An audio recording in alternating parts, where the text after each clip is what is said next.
आप देख रहे हैं एबीएन महाराष्ट्र। मैं हूं आपके साथ मुनीर आरिफ खान। नाज़रीन, महाराष्ट्र असेंबली इलेक्शन के नतीजे 4 नवंबर को जाहिर किए गए थे, जिसके मुताबिक बीजेपी, एकनाथ शिंदे की शिवसेना और अजीत पवार की एनसीपी ने नाकाबिल यकीन कामयाबी हासिल करते हुए महाविकास आघाड़ी और उससे जुड़ी तमाम सियासी पार्टियों को एक करारी शिकस्त से दोचार किया था, जिसके बाद ही से सिर्फ महाविकास आघाड़ी में शामिल तीनों ही सियासी पार्टियां ही नहीं बल्कि मुल्क की कई बड़ी सियासी पार्टियों ने भी महाराष्ट्र असेंबली इलेक्शन के नतीजों पर बेचैनी का इजहार किया था।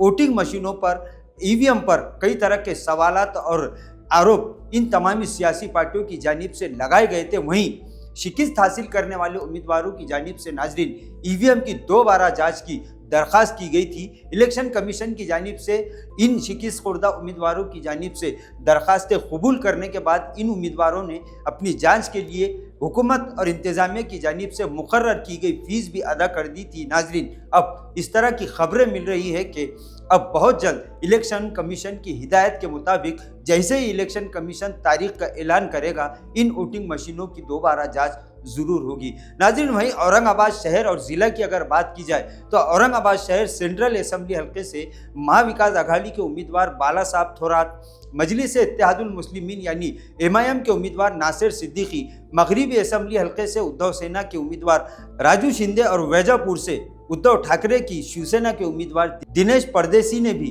दोबारा वोटिंग मशीनों की जांच की दरख्वास्त दी थी और इन तमाम उम्मीदवारों ने अपनी जानिब से फीस भी अदा कर दी है। गुज़िश्ता दिनों हुकूमत की जानिब से रियासत महाराष्ट्र के तमामी ज़िला कलेक्टरों की इस ताल्लुक़ से पूना में नाज़रीन एक मीटिंग हुई, जहां पर इन तमामी ज़िला के कलेक्टरों को ट्रेनिंग भी दी जा चुकी है। ज़िला कलेक्टर दिलीप स्वामी के मुताबिक अगर इन उम्मीदवारों ने अपनी दरख्वास्त वापस नहीं ली तो ये तो तय है कि दोबारा इन असेंबली हल्कों में ईवीएम मशीनों की जांच जरूर होगी। नाज़रीन, दिलीप स्वामी ने एक बात यहाँ पर ज़रूर वाज़े की है कि जिन असेंबली हल्कों में उम्मीदवारों की जानिब से दोबारा ईवीएम मशीनों की जांच की दरख्वास्त दी गई है, वहाँ पर वोटों की जाँच नहीं होगी, बल्कि वहाँ इस तरह की जाँच की जाएगी कि वोटिंग मशीन में जो भी वोट गिने जा रहे हैं वो सही है या फिर नहीं। नाज़रीन, इनके मुताबिक बहुत जल्द इलेक्शन कमीशन की जानिब से तारीख का ऐलान होगा और उसके बाद इन तमामी उम्मीदवारों की जानिब से दी गई दरख्वास्त पर अमल करते हुए इलेक्शन कमीशन की जानिब से वोटिंग मशीनों की जांच की जाएगी। लेकिन सवाल यह है कि वोटों की गिनती नहीं होगी, बल्कि इस बात की जांच होगी कि वोटिंग मशीनों में जो नतीजे जाहिर हो रहे हैं, जो काउंटिंग हो रही है, जो फिगर बताए जा रहे हैं वो सही यानी दुरुस्त है या नहीं।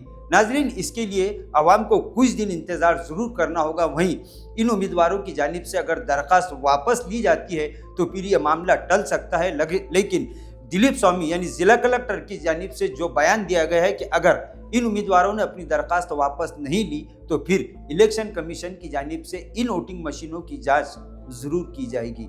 नाजरीन, आज के लिए बस इतना ही। फिर मुलाकात होगी कुछ नई वीडियो के साथ। तब तक के लिए हमें इजाज़त दीजिए। अल्लाह हाफिज़।